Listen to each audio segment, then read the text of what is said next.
नमस्कार मित्रांनो, पुन्हा एकदा स्वागत आहे आपल्या एका नवीन ब्लॉग्समध्ये।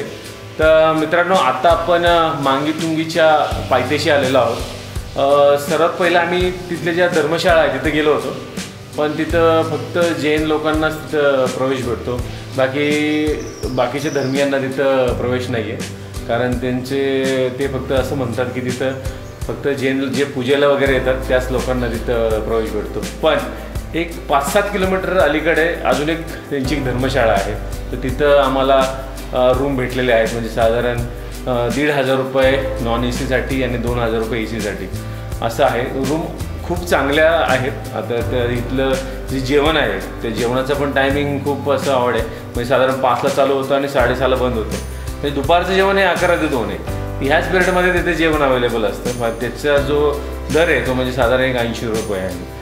तर आता आम्ही साधारण 7 वाजता इथे पायथ्याशी पोहोचलेलो आहोत। बरीच फळाफळे झाली आम्हाला तिकडे जाऊन इकडे येण्यामध्ये, पण आता आमचे टोटल आम्ही सेटल झालो आहे। उद्या सकाळी 4 वाजता उठून 5 वाजता आम्ही ट्रेक चालू करणार आहोत। आणि ह्या ज्या रूम आहेत ते कशा आहेत ते तुम्हाला दाखवतो। ही भेटलेली आहे आम्हाला रूम।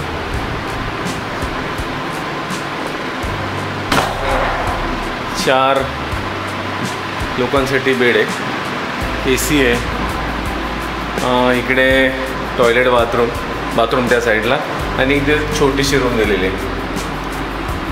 आणि बरोबर गॅलरीमधून आपल्याला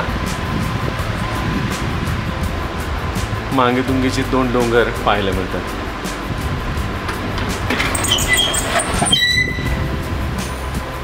सुप्रभात मित्रांनो, आता आपण निघालेलो आहोत। बरोबर 5 वाजलेले आहेत। आमचं सगळे अंघोळ वगैरे करून आम्ही सगळे तयार आहोत। सगळे तयारच आहे, रेडी, वी आर रेडी। हां, म्हणजे बरोबर आता डॉट 5 वाजले। आता आपण ट्रेकिंगला चालू करणार आहोत मांगी तुंगीपासून। म्हणजे इथून साधारण 7 किलोमीटर आता फक्त जायचं आहे।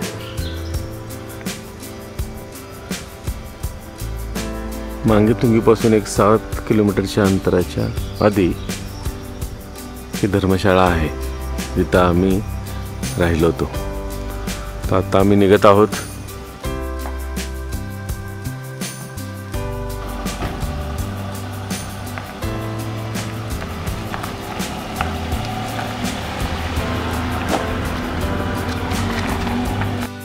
नमस्कार मित्रांनो, स्वागत आहे आपल्या YouTube चॅनलवर। आज आपण जाणार आहोत एका खास प्रवासाला, मांगी तुंगीच्या। महाराष्ट्रातील एक पवित्र जैन तीर्थक्षेत्र। जर तुम्ही अध्यात्म, निसर्ग आणि साहस यांचा संगम अनुभवायचा असेल तर मांगी तुंगी हे ठिकाण तुमच्यासाठी आहे। या व्हिडिओमध्ये मी तुम्हाला सांगणार आहे कसं जायचं, काय काय बघायचं आणि येथील अनुभव कसा असेल। चला तर मग आता आपण आपल्या प्रवासाला सुरुवात करूया। मांगी तुंगी हे नाशिक जिल्ह्यातील बागलाण तालुक्यात आहे। जैन धर्मातील दिगंबर संप्रदायाचे एक महत्त्वाचे तीर्थक्षेत्र म्हणून हे प्रसिद्ध आहे। येथे भगवान आदिनाथ यांची 108 फूट उंचीची भव्य मूर्ती आहे, जी जगातील सर्वात उंच जैन मूर्ती म्हणून Guinness book of world record यामध्ये नोंदली गेलेली आहे। मांगी आणि तुंगी हे 2 टेकडे आहेत आणि यांच्यामुळे या ठिकाणाला मांगी तुंगी असे नाव पडले आहे। इथे येणारा प्रत्येक व्यक्ती शांती आणि अध्यात्माचा अनुभव घेतो। इथे फक्त धार्मिकच नाही तर निसर्ग सौंदर्य आणि ट्रेकिंगचा थरारही आहे।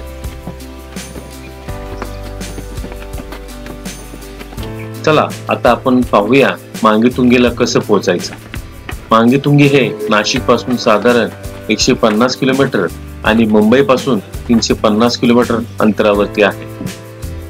मांगी तुंगीच्या जवळचे रेल्वे स्टेशन हे मालेगाव किंवा मनमाड।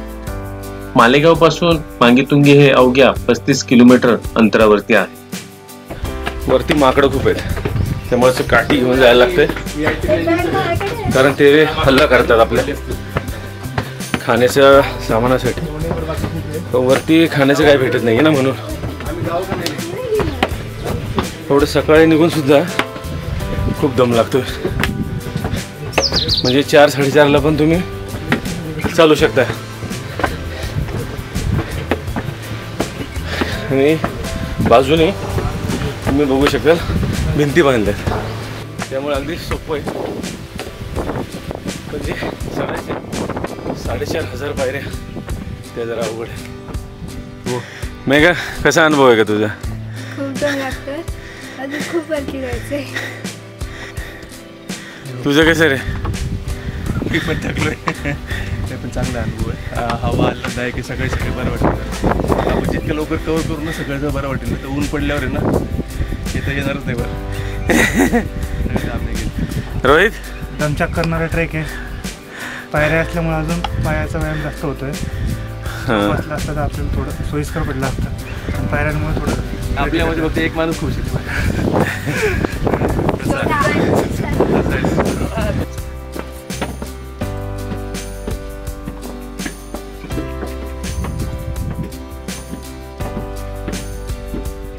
मांगीतुंगीवरती साधारण 4,000 पायऱ्या चढून तुम्ही टेकडीवर जाऊ शकता. इथे अनेक प्राचीन जैन मंदिरे आणि गुफा आहेत. ट्रेकिंगला आवडणाऱ्यासाठी हा एक उत्तम अनुभव आहे. इथे असलेले पंचकल्याणक मंदिर हे भगवान आदिनाथांच्या जीवनातील 5 महत्वाच्या घटनांचे स्मरण करते. इथली वास्तुकला आणि शांतता तुम्हाला नक्कीच आवडेल. मांगीतुंगीचा अनुभव खरंच खास आहे. इथे आल्यावर तुम्हाला शांती आणि अध्यात्माची अनुभूती मिळते. येथील शांतता, भक्तांचा उत्साह आणि निसर्ग यांचा संगम तुम्हाला एका वेगळ्या विश्वात घेऊन जातो. मांगीतुंगीला येण्यासाठी काही गोष्टी लक्षात ठेवायला हव्या. इथे साधे आणि सभ्य कपडे घाला, कारण हे एक धार्मिक स्थळ आहे. ऑक्टोबर ते मार्च हा इथे येण्यासाठी उत्तम काळ आहे. उन्हाळ्यात खूप उकडा असतो. इथे जैन धर्मानुसार शुद्ध शाकाहारी भोजन मिळते.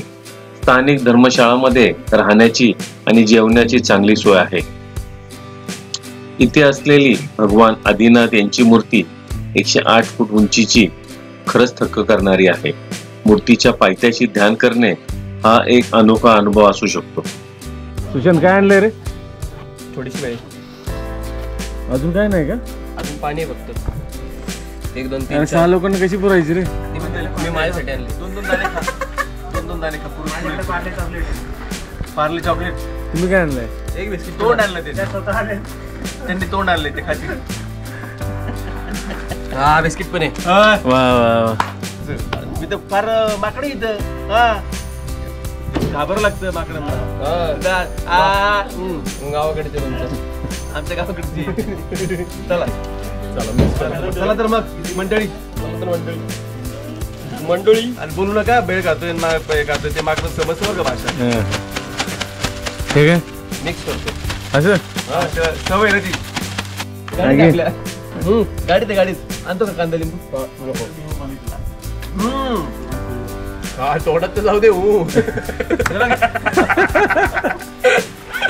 गेल्या 1 नंबर.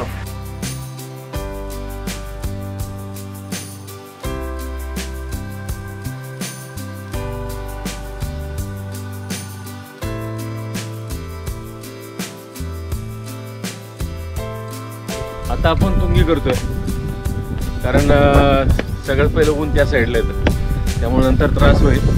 पण पहिलं तुंगी करतोय, नंतर मग मांगीकडे जाऊया. तर मित्रांनो, आता आपण मांगीतुंगीचा इतिहास जाणून घेऊ. मांगीतुंगी हे जैन धर्मातील 24 तीर्थकारांपैकी पहिले तीर्थकर भगवान आदिनाथ यांच्याशी निगडित आहे. असे मानले जाते की प्राचीन काळात या टेकड्यांवर जैन साधू संत ध्यान आणि तपश्चर्या करत असत. जैन पुराणानुसार या परिसरात अनेक तीर्थकारांनी मोक्ष प्राप्त केला, त्यामुळे हे ठिकाण अत्यंत पवित्र मानले जाते. मांगीतुंगीचा इतिहास मध्ययुगीन काळातही महत्वाचा आहे. येथे असलेल्या प्राचीन गुफा आणि मंदिरे 8व्या ते 12व्या शतकातील असल्याचे पुरावे आहेत. या गुफांमध्ये जैन तीर्थकारांच्या मूर्ती आणि शिलालेख आढळतात, जे त्या काळातील जैन धर्माच्या प्रभावाचे प्रतीक आहेत.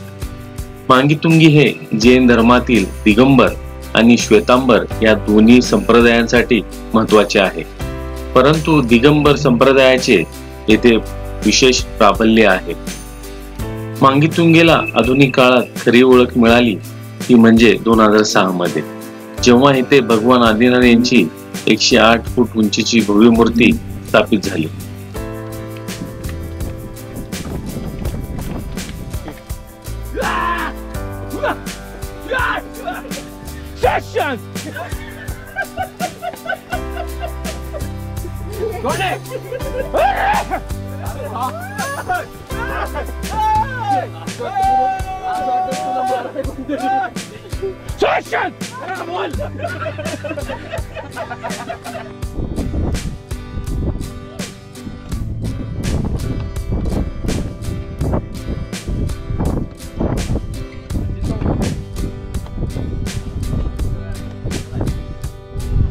फायनली तुंगीवर पोहोचलोय आपण.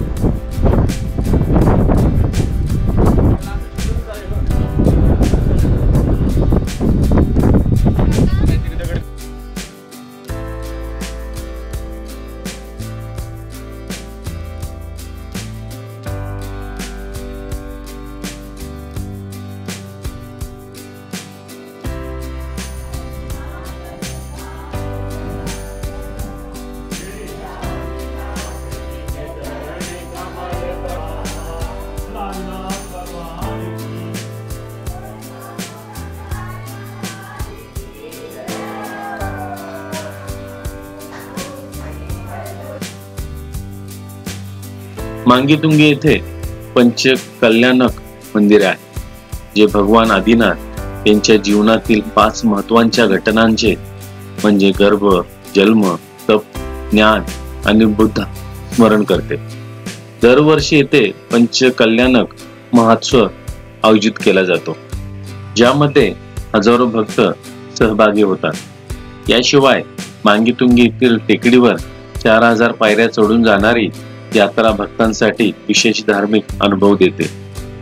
मांगीतुंगी परिसरात जैन धर्मशाळा, भोजनालय आणि शैक्षणिक संस्था आहेत, ज्या जैन समाजाने स्थापन केल्या आहेत.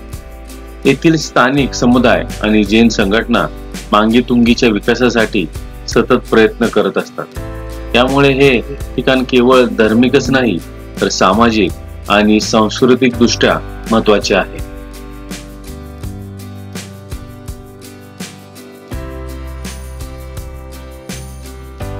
तर मित्रांनो, मांगीतुंगीचा हा प्रवास माझ्यासाठी खूप खास होता.